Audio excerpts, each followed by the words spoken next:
Ang pagpatol sa iba ay hindi pagkahamali.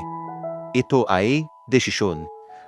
Sana enough yung time para maitawid ko yung message ko sa topic na to dahil may kalaliman at sana magets ng lahat. Dahil diinan ko ang mga sasabihin ko dito para na rin makatulong sa nasa ganyan sitwasyon. Tama, ang pagpatol sa iba ay hindi pagkahamali. Ito'y isang malaking desisyon dahil ang pagkahamali para sa akin ay nagawa mo at sa pagtakbo ng oras maraming nagsabi o nakaalam ng ginagawa mo at ipare-realize nila sa iyo na mali ang ginagawa mo at kapag nalaman mo, itatama mo. Meaning, nalaman mo ang damage sa buhay mo. Nalaman mo na may masasaktan na iba na malapit sa iyo kaya ang ginawa mo, itinigil mo dahil marami ang nasasaktan at naapektuhan. Next, ang pagpatol sa iba ay desisyon. Sa una pa lang, alam mo na mali.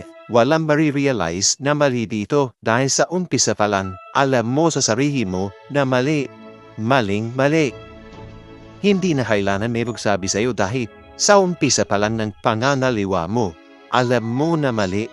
Alam mong maraming maapektuhan at alam mong maraming masasaktan. Ang gagawin mo na lang, hahanap ka ng maraming rason dahil iba ay mag-iimbento ka na lang para na lang ma-justify ang ginagawa mong mali. Ang mga maliliit na bagay ay palalakihin mo.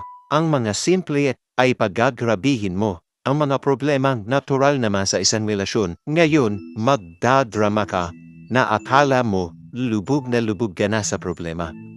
Di biinan ko lang yung sinabi ko ha. Yung iba, sa rason mo, imbento mo na lang.